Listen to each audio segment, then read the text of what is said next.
Hello WhatsApp guys, আজ আমরা এসেছি ধান কাটতে। আমি আর আমার বন্ধু যাচ্ছি এখন। তো ওই দেখতে পাচ্ছেন আমাদের মেশিন ধান কাটছে, তো চলো আমরা সেখানে যাব। তো একটা সবচেয়ে বড় কথা হচ্ছে এখনকার সময় আর কেউ হাতে কাটে না। তো আমাদের এখানে একটা কাকা হাতে কাটছে, দেখা যাচ্ছে কি? তো একজন হাতে কাটছে, তো দেখতে পাচ্ছেন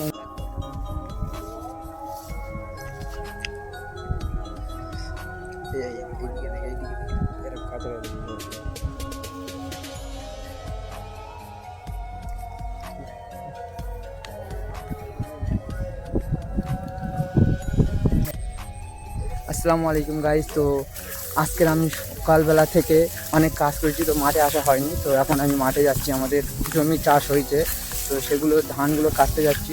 তো এখানে আমার কাকা একটা আছে, তিনি ধান কাটছে এবং হাতে কেটে করছে।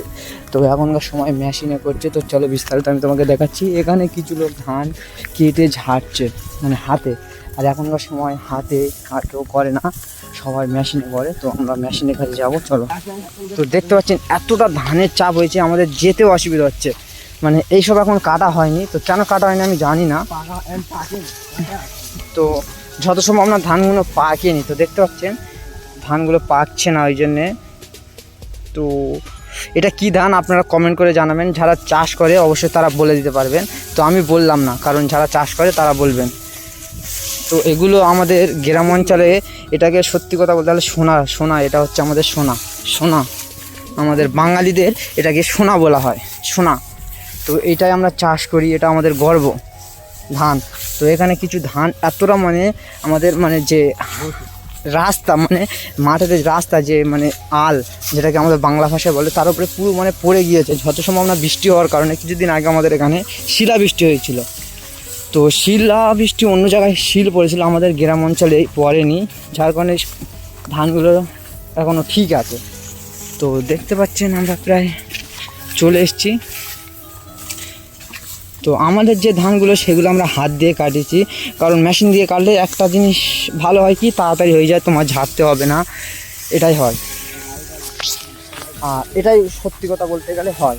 আর যখন তুমি হাতে কাটবে তখন তুমি হাত দিয়ে কাটলে কী হয়, আসলে সত্যিটা মানে তুমি ধানটা কাটতে কাটতে অনেকটা শুকিয়ে যাবে, তখন তুমি জিরে বাঁধবে, তারপর তুমি ভালো হবে। আর মেশিনে করতে গেলে তোমার তাড়াতাড়ি হয় ঠিকই, কিন্তু ওই ধানটা তোমার অনেকটা কাঁচা থেকে যায়, আর কাঁচা থেকে গেলে শুকিতে দেরি হয়, যার কারণে ব্যাপারীরা এসে দাম কম দেয় বা অনেকটা অন্যরকম ব্যবহার করে।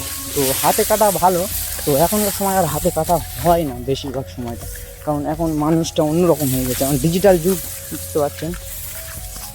তো এখানে কিছু লোক দেখতে পাচ্ছেন হাত দিয়ে কেটে হাত দিয়ে ঝাড়ছে।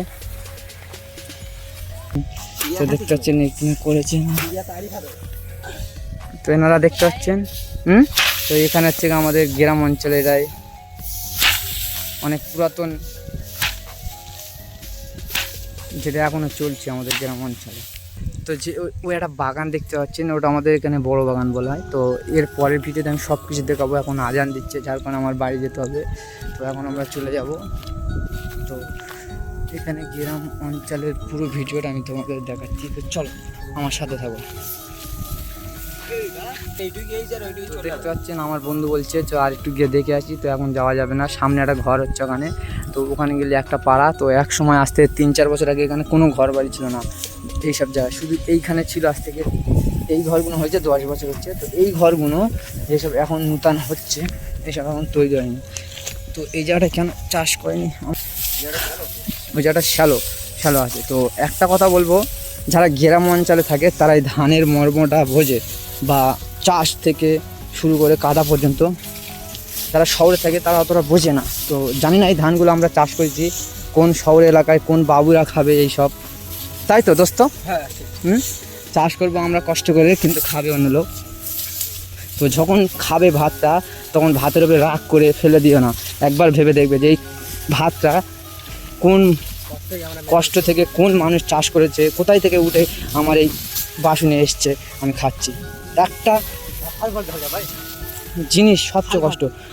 তো যাবো এখন, আমাদের ওটা খাল আছে। তো একসময় খালটা ছিল না, সত্যি কথা বলতে গেলে আজ থেকে খালটা ছিল না 4-5 বছর আগে। তো খালটা কেটেছে। তো কাটার পরে একটা দিক থেকে সুবিধা হয়েছে কী জানো, মানুষের পানি নেওয়ার সুবিধা হয়েছে। আরেক দিক তো অসুবিধা কী হয়েছে জানো, যারা খালের ওপারে থাকে তাদের মানে ধানগুলো কেটে বয়ে নিয়ে যেতে খুব কষ্ট হয়, কারণ এপার তো পার খালে পানি ভরপুর থাকে, যার ফলে অনেক কষ্ট হয়, তো অনেকটা ঘুরে ঘুরে নিয়ে যেতে হয়, তাই তো। আমার দোস্তরাও চাষ করেছে। তো দোস্ত, তোমরা ক বিঘে চাষ করেছো? 1 বিঘে চাষ করেছে। তো এবছর সত্যি কথা বলতে গেলে আমাদের গ্রাম অঞ্চলে ধান অনেকটা আল্লাহর রহমত অনেকটা সুন্দর হয়েছে, সত্যি কথা বলতে গেলে। তো বেশি কথা বলবো না, চলো আমাদের গ্রাম অঞ্চলটা তোমাদেরকে ঘুরিয়ে দেখিয়ে দিই।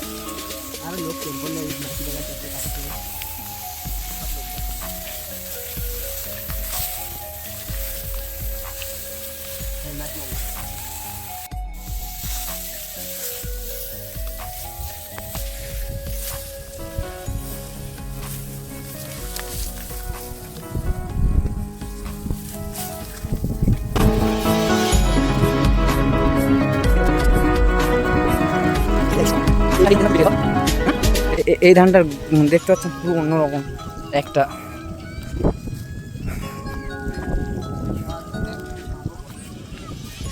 তো আমাদের গ্রাম অঞ্চলটা তোমাদেরকে ঘুরিয়ে দেখাতে কি অনেক বড় ভিডিও হয়ে যাচ্ছে। তো আশা করি ভিডিওটা তোমরা সম্পূর্ণ দেখবেন, কারণ এই ভিডিওটা করতে আমার অনেকটা সময় লেগেছে, হয়তো তোমরা দেখবে কয়েক মিনিটের মধ্যে শেষ হয়ে যাবে।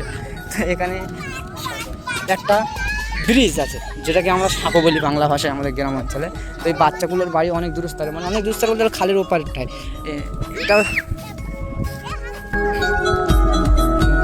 সোনার ফসল ছোটো গেলে অনেক কষ্ট হচ্ছে, এখন খালের মধ্যে পানি ফসল। তো আগে আমরা যখন ছোটো ছিলাম সত্যি কথা গাড়ি আমরা খেলা করতাম, এখান থেকে সরকারি কথা শুট করে খালে শুট করে খালে। তখন খালে পানি মানুষকে ধান দিতে অনেক সুবিধা। আমাদের বাড়িতে খুব পানি দূরস্তরে, তো আমরা মাঠে আসলে এতক্ষণ বাড়ি পৌঁছে যাই, তাই তো। তো আমরা একটু ঘুরে দেখাতে চাইছি আমাদের গ্রাম অঞ্চল। তো বাইরে তো চাষ সব জায়গায় ফসল, রাস্তা বাড়ি চাষ গাড়ি যাচ্ছে, তো এটা হচ্ছে আমার বন্ধুর সবচেয়ে প্রিয় খাবার। আমার বন্ধু সবাই দিয়ে থাকে, বন্ধু বলতে আরো কম বেশি সব মানুষের প্রিয় খাবার এটা, তাই তো। আমাদের গ্রামের মানুষ এটা খুব বেশি যায় আমাদের পিছন থেকে, বুঝতে পারছেন এটা কি খাবার? বাঁশ, এটাকে বলা হয় বাঁশ, যেটা আমরা সবসময় খেয়ে থাকি। একটু পড়ে যাচ্ছে সোনার ফসল দেখতে কত সুন্দর লাগছে। সেখানে একটা মানে কি বলবো, সবুজে ভরপুর। গ্রাম অঞ্চলে যারা থাকে তারা এই মানে সুন্দরটা দেখতে পাচ্ছে, সবাই দেখতে পারে। আসলে গ্রাম আর শহরের মধ্যে পার্থক্য কি জানেন? গ্রাম শহরের পার্থক্য কি, আমি একটা ছোট কথা বলছি, যে গাড়ি জ্ঞান এইসব মানে কথা জানি বলছি না, শহর খারাপ, শহর অবশ্যই ভালো, গ্রাম চলে, শহর চলে গ্রামের উপরে, এটা কি জানো? আর এখানে শুধু পাখি গাছ খুব সুন্দর লাগে, শহর ভালো গ্রাম দুটো মিলেমিশে থাকলে একটা দেশ চলে। দেখতে তার সাথে কথা বলতে আমি চলে আসলাম শেষ পর্যন্ত আমাদের গন্তব্যস্থানে। আর কিছু হাঁটলে আমাদের বাড়ি, আসলে আমাদের বাড়িটা দেখেছেন। তো বাড়ি কাটলে কমপ্লিট গেছে, ভিডিও আমি আনতে পারি। এই ধানটা দেখতে হয়ে গেছে, হাতে কাটা হয়েছে। আমরা ছিলাম কোথায় বলতো, সেই ওইখানে। এটাই আমাদের একটা ছোটো আমরা স্থান হয়নি। তো শেষ পর্যন্ত ভিডিওটা এই পর্যন্ত। সবাই ভালো থাকবেন, আল্লাহ হাফেজ, বাই বাই। তারা আবার দেখাবেন।